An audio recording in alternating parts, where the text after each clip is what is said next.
Hi everyone, my name is Jess and I am a thriftaholic. Welcome to Thrifting is My Beach. Today I have a very special video that I have been meaning to do for probably a year. And if you have been following me on Instagram, I post sales highlights daily pretty much. And I love selling blankets, mainly vintage blankets, but I do sell a few modern ones as well. So that's what I'm going to go over with you guys today, my tips and tricks, and I'm going to go from start to finish. So from the time I'm in the thrift store to the time I'm photographing, putting away my inventory, and then going out to ship. So let's get started. Stay tuned. Also, if you're not subscribed and you like tips and tricks for resellers or just general mom life, because my kids pop in quite a few times, hit the subscribe button. Okay, so vintage blankets, you need to know that they're not necessarily quick flips. It depends on really what it is and how much of a profit you want to make. But they are generally very low priced in thrift stores and often overlooked by other resellers. Okay, so first let's talk about when you go into the thrift store. I purposely make a point to go and look through the linens. I take my time, and sometimes you have to dig because they just pile them up on top of each other. It depends if they hang them or how they display them. But I go through everything. I keep my eye open specifically for, because these are easy to spot, the fringe blankets that were pretty popular in the 90s and early 2000s, or the satin trim blankets. And I'll insert pictures up here really quick so you know what I'm referring to. Satin trim blankets, a lot of people with anxiety or just like with nostalgia gravitate towards that satin feel as like a texture thing. So, okay. So yeah, they're generally low priced. They're often overlooked. And so when you're in the thrift store, take a moment, go look. Now, I generally do buy vintage. However, I do sometimes find modern. Now, the modern pieces that I will pick up, I look out for Pottery Barn. Pottery Barn is sought out because pieces will get discontinued, on a regular basis, and people will want to go online and buy it. They can't, so they have to go to the secondhand market. Therefore, Pottery Barn has a good resale value. Okay, talking about that, I'll have to insert a picture right here. I just found a cute Pottery Barn kids comforter with like transportation vehicles with trains and everything. And it was, I think, a queen size. I got it today for $5, which is a great price because I think I can sell it between $60 and $100. All right. So we've already talked about finding them out in the thrift store. I generally can find blankets between $1 and $5. I do, when I'm out in the thrift, if there is not a tag on it that helps me identify, example, if it's a fringe blanket. They still make fringe blankets all the time and sell them for like $20 to $30. So if there's not a tag on it that says made in the USA or brands like Crown Craft or a brand I'm very familiar with, I will use Google Lens. It's an app. I highly, highly suggest getting it on your phone. It's completely free. And when you're out in the thrift, there is a camera option. You go up and you hit the camera button and you can take a picture of whatever is in front of you. It will do a quick Google search across the whole internet, including Amazon, and come back with results. So if you see it's currently listed on Amazon, you might want to check it out, because I found a piece a couple weeks ago. I thought might have been 90s, couldn't find a tag, so I looked it up and nope, it's on Amazon. No thank you, I don't want to buy it. So Google Lens can be your best friend, or you can get frustrated with it, but for the most part with blankets it works very, very well, identifying graphic ones especially, or with like a novelty print. In the children's section, sometimes they separate the linens, like specifically baby blankets, they will put in the kids section in certain stores, so always look closely at those, because I sell probably the most between all the linens I sell is baby blankets, and they go for decent money, and I'll cover that in a second. Okay, so I look for the tags on the blankets. It's not a deal breaker though if there's a blanket with no tag, because a lot of times people will cut the tags off that shows the material content or the brand. If it's a novelty print, I can find it on Google Lens, therefore I can find which brand it's by, but it's not a deal breaker. A lot of people buy their blankets based off of style, and you can tell with experience whether a blanket is wool acrylic, cotton, polyester. Like, you just get that with time, I suppose. All right, so photographing. People have asked me several times, how do you photograph your blankets? Because, I post my pictures when the items are for sale on Instagram. So I have a large kitchen, and all I simply do is I lay the blanket flat on the kitchen floor, take a picture. Sometimes if it's a larger size, like a queen or a king, I will have to stand on my counter and take a picture. But that's all I do. If it has a satin trim, or if it's like a baby blanket with a print, I will, for the main picture, zoom in so you can actually see the print. You don't want the full size of a blanket if it's a smaller print, because you can't really see what it is on the first picture and people may overlook it. So that's just a little tip. Also, if it's a satin trim blanket or a waffle weave blanket, zoom in on a corner of it so they can see the satin trim and the texture. That way, right off the bat, they can recognize, oh, that's what I'm looking for. I also use Photo Room. There is a free version, however, I have the paid version. It is kind of an investment, but it is a major game changer. My business has really grown in the last quarter, and a quarter ago is when I got Photo Room. Obviously, that's not the only reason, but there's other reasons as well. You can go back and watch my other videos and see what I'm now picking up versus what I used to pick up 6 months ago. Okay, so there's photographing. Now, as far as storing, as soon as I photograph my item, I measure it with a measuring tape, and I try to make sure it's laid flat. Sometimes it's so long, I'll fold it over and measure it, and then just double, you know what I mean. In the listing, I put approximate measurements, just like you do with clothing, because, sometimes people will try to return something saying, oh, well, they said it was listed for this size, but it's like half an inch bigger. If you just say about or approximate, it kind of just covers you a little bit as far as returns. I've had it happen before, and I'll get to that in a minute as well. So storing your blankets. If you have a very small space, unless you're going to sell baby blankets, this may not be something for you to do, just because blankets and comforters take up space. I currently have 32 blankets listed, and I just have a number inventory system in there in like 6 or 7 totes. So they do take up some space, but the ASP on these blankets are $50 to over $100. So it's completely worth it if you're wanting to raise your average sale price and make more money per item. Okay, I also store my items, my blankets, sealed in a large poly mailer. I love the largest poly mailer size that you can get. My hair is like really bothering me today, sorry. Get the largest poly mailer size. I get them from eBay. I have a store, so I get like free coupon codes. Therefore, I get free poly mailers. But actually, I have to cut those in half and like tape them together, make 2, make 1. For the bigger blankets, I actually need to go on Amazon and pay and order bigger ones because I am selling so many blankets now. But if you ship it in a bag, it will save you lots of money. I do not recommend shipping a blanket in a box unless it's like hundreds of dollars worth for extra protection, because you're adding extra weight, which will cost more. So I always ship mine in bags and poly mailers. And that way, when I measure my item, I put it in a poly mailer so it's ready to ship. I label it with my inventory number for when I store it, if that's what you would want to do. And I weigh my item. So therefore, when I go to make the listing, I will have accurate shipping. That's very important, just a general rule across the board.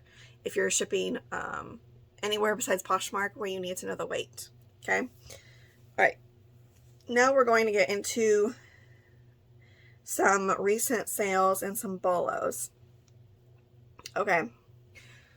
I discussed baby blankets, but specifically there is a brand that I've had really good luck with that's vintage, and it's Chatham. It's Chatham. And for some reason, I sold 2 within just, I think, a week. One was pink and one was blue. It had the satin trim. It had that open knit that I discussed. I think it's called waffle weave, and that's something that a term people look for. You want to put in your title. And acrylic is a very, very, very sought after fabric. because it was very popular. They used that from like 60s, 70s, 80s, and I've sold so many. Now, obviously, wool is sought after as well. If you do find a wool blanket, please inspect it closely because you know moths love to eat wool and you will find moth holes, so you do need to closely inspect it. Now, when you're in the thrift, if you do find a blanket that has a blemish, a flaw, a hole, depending on how big the hole is, I would still consider picking it up. I sell flawed blankets all the time. Again, it's kind of like the general thing with vintage. We don't expect vintage clothes that's like 30 years old to be perfect. There may be a small flaw in it. And people are okay with buying a pilly blanket because you can sweater shave it, they can sweater shave it, and just note it in the description. I mean, I have sold some really ratty things I will get to for good money, and it completely shocks me. Okay. The baby blankets, so Chatham, they also make regular size blankets as well that are sought after. And it's something with the weave on the blanket. And it's got the satin trim, or I guess you could call it binding. Nylon binding sometimes if it doesn't have the sheen. Okay. Now I'm going to go over which platform blankets sell on best. And this is from my personal experience. I have been a reseller for 5 years, and I initially started on eBay, and then I branched out to Poshmark, Mercari, Etsy. I did try Depop. It didn't work out for me. And Facebook Marketplace, but I think I've sold maybe one blanket, maybe two ever on Facebook, so I don't really recommend that. But the best platforms, in my opinion, to sell blankets is Etsy, number 1, and eBay is number 2. Then Mercari, number 3. It is what it is. I don't know if it's the audience. It is. And people will pay more also on Etsy, so keep that in mind. All right, like if the comps are bad on eBay or not where I want them to be, I will price for what I want and then a little bit more on Etsy, and it will surprisingly sell. Because Etsy, there's less competition, so when I look something up on Etsy, a lot less will pop up compared to when you look something up on eBay, so it's just less competition. All right, so to wrap it up, I am going to go over my sales, not all of them, but some of the highlights over the last few months, just so you can kind of get an idea of things that I am selling, and it may help you.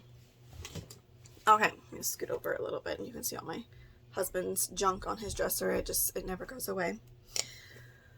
Okay, now let's start with something, and if you follow me on Instagram, this is just going to be pretty much like a review for my last few months of posting. The other day I woke up to 2 blanket sales in the morning, which was an awesome way to start my day. First one was a wool blanket. It was pink, has satin trim by the company St. Mary's, which I've never heard of, but I found this a month ago at the bins, and it sold really quick. It was in like new condition. I typically don't find wool blankets in like new condition, but it was. And this one sold on Etsy for $85.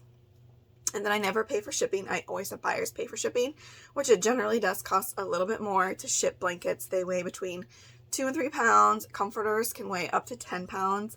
So keep that in mind. The other one that sold that same morning was a vintage 90s fringe blanket that had rabbits all over it. Perfect for this time of year. I think it was by Weaver's Ridge or something. But it had a tag on the back. It said made in the USA. That's something I do look for. And for those fringe blankets, they are like a tapestry knit material. And if they do have snags, I do not pick them up because there's no easy way to repair those. It's not like a sweater where you can push the snag back through. So I typically will pass on those if they have a lot of snags, but not so much on the other knit vintage blankets, if that makes sense. Okay. The next one, something I discussed before, are those Chatham baby blankets. I found a pink and a blue one, and the pink one had a little bit more wear than the blue one, so I listed that one for $50, listed the blue one for $60, and they both sold on, I think one sold on Etsy and one sold on eBay within a week. So, baby blankets generally do sell faster. The next one that also recently sold was a queen size satin trim plaid blanket. I generally do better with plaids or prints, but I will pick up tons of solids. This one was peach, which I think kind of gave it an advantage because it's not as common color. So it sold on, I don't know if it sold on eBay or Etsy, I can't remember, but it sold for $60. Another one, this one did take, I will tell you, this one took about a year, which I don't like to wait that long for a price, but I took it. Etsy, it sold for $115. A vintage Sears, again, plaid acrylic blanket with satin edge.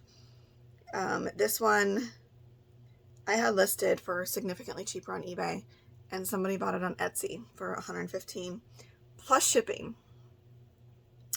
A brand I look out for that was very popular in the 80s and 90s is called Crown Crafts. They make the fringe blankets, they make the acrylic blankets, they do well. Now, if you check comps for Crown Craft blankets, you'll see like $30, $40. I don't know what it is, but I price my stuff significantly higher, and I do promoted listings on eBay, which you can choose your percentage. You can either do the trending rate, but I personally just do 3% across the board.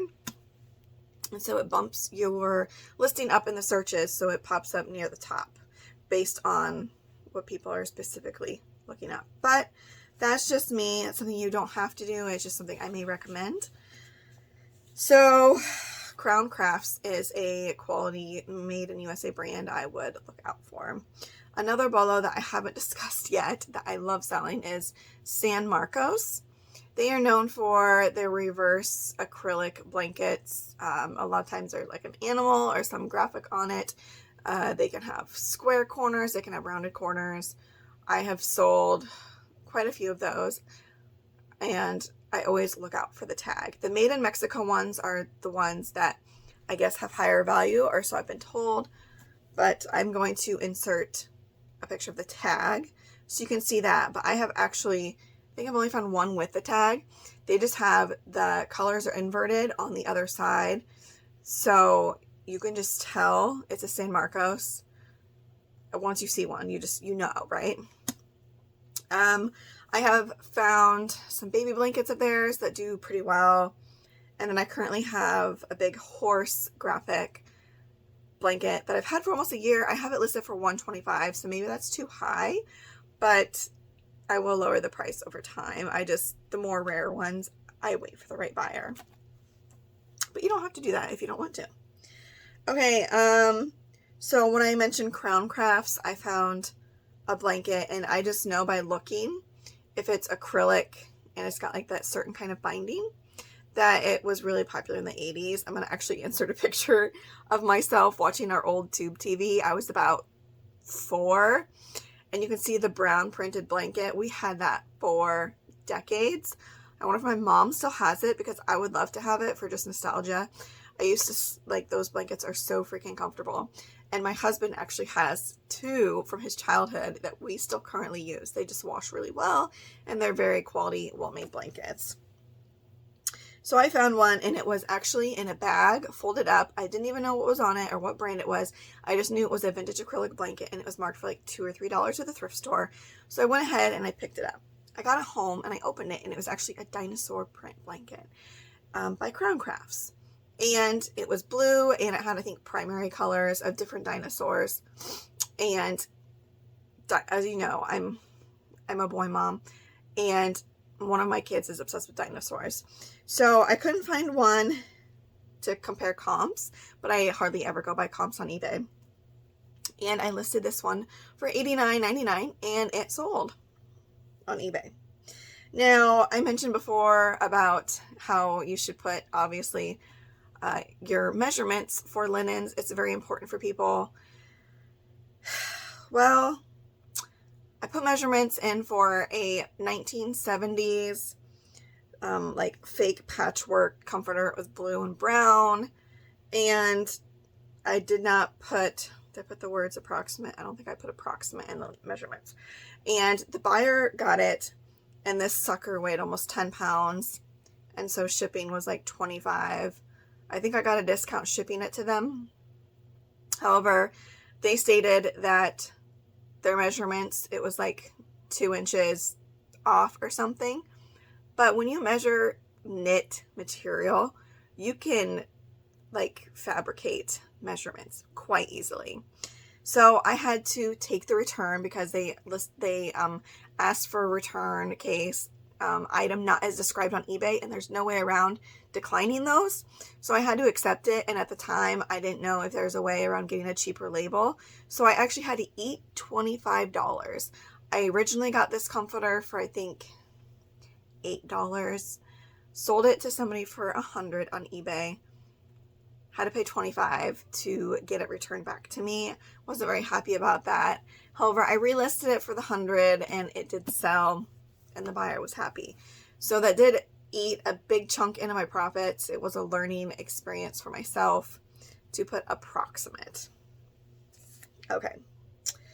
Another one. So novelty prints. Another one is lamb chop.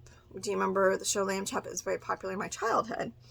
I found a lamb chop satin edge blanket. I think it was quilted.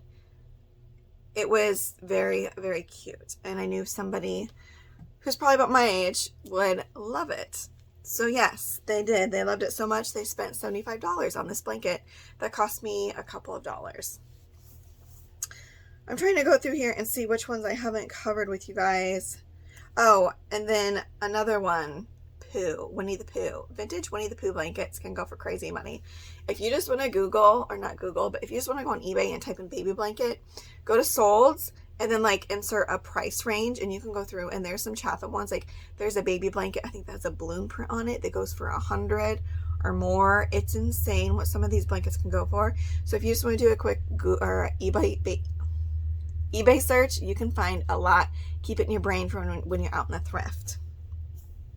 So yeah, I saw that lamb chop blanket.